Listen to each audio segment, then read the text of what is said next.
viennent entendre et continuer à se plaindre et à gémir. Tant et si bien qu'un jour le vent du nord, tant et si bien qu'un jour le vent du nord qui n'est pas très patient se fâcha tout rouge. Tu vas te reposer. Tu vas te reposer au soleil, eh bien, tu vas te reposer. Et hop, le vent du nord s'enfla en tempête et d'un grand coup de son souffle arracha le petit moulin du bord du ruisseau et l'entraîna dans les nuages. Comme le petit moulin avait peur. Lâche-moi, vent du nord, c'est un supplice. Je te promets que jamais plus je n'irai lorsque je vois tourner mes ailes. Mais le vent du nord le tenait bien. Il l'emporta ainsi jusqu'au milieu du désert.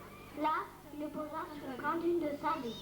Voilà, au pays du soleil, tu peux te reposer autant que tu voudras. Et le vent du nord fila vers son pays.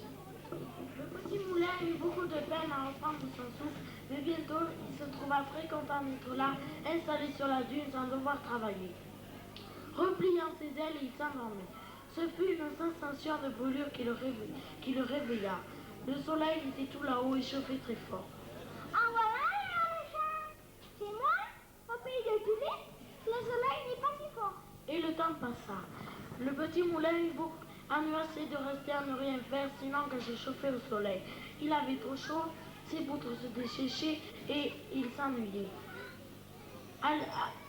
Plus de nuages dans le ciel, plus de vent du nord, plus de chansons de mêles qui broyaient le grain, plus de villageois joyeux qui dansaient autour de lui. Alors, comme il s'ennuyait, le petit moulin se mit à rêver à son village. Que deviennent-ils sans moi? Qui s'occupe du grain pour devenir Paris?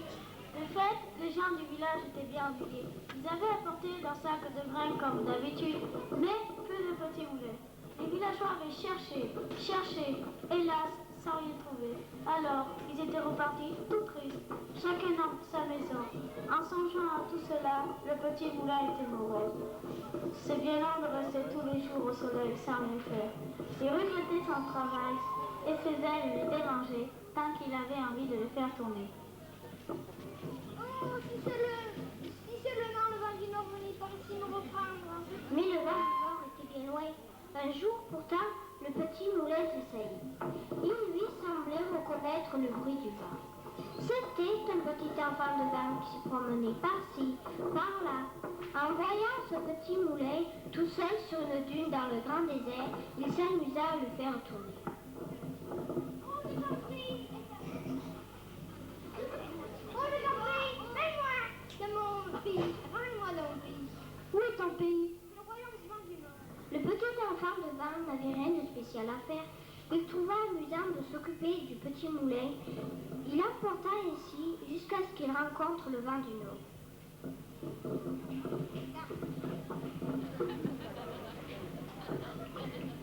Tiens, grand vent, voilà un drôle de jouet qui paraît-il t'appartient.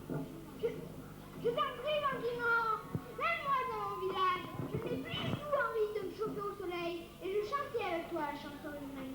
C'est bien. Et se faisant tout doux, il déposa le petit moulin au milieu des champs de tulipes et à côté du petit ruisseau. En entendant souffler le vent et tourner les ailes, étonnés, les gens du village mirent le nez dehors. Et tous aperçurent le petit moulin. Joyeux, ils s'appellent les uns les autres en disant la nouvelle.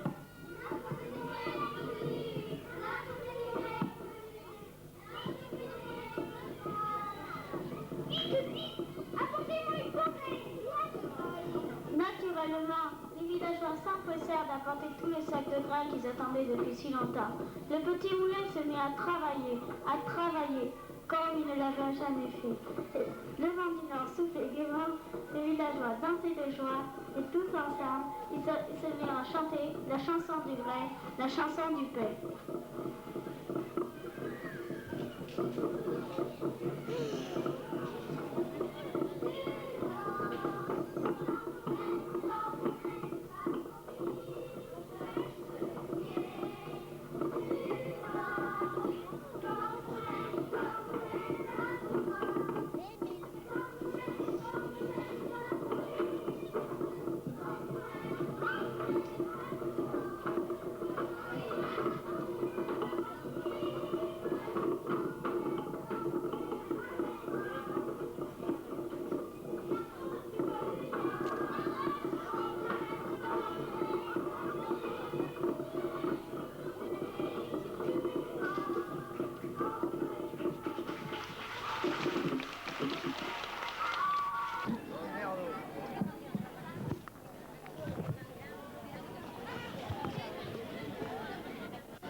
Serge, non, non, non.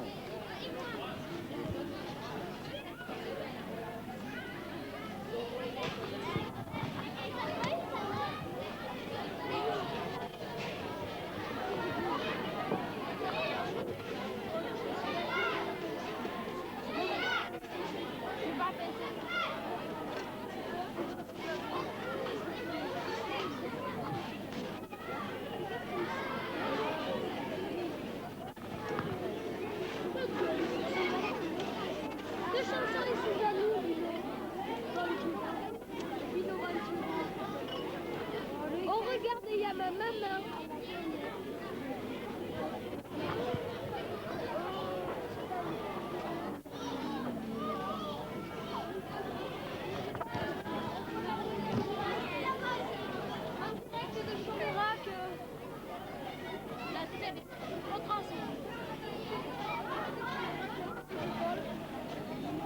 Ah, mais il n'y a pas de scotch là, il n'y a pas d'étiquette là à décoller là.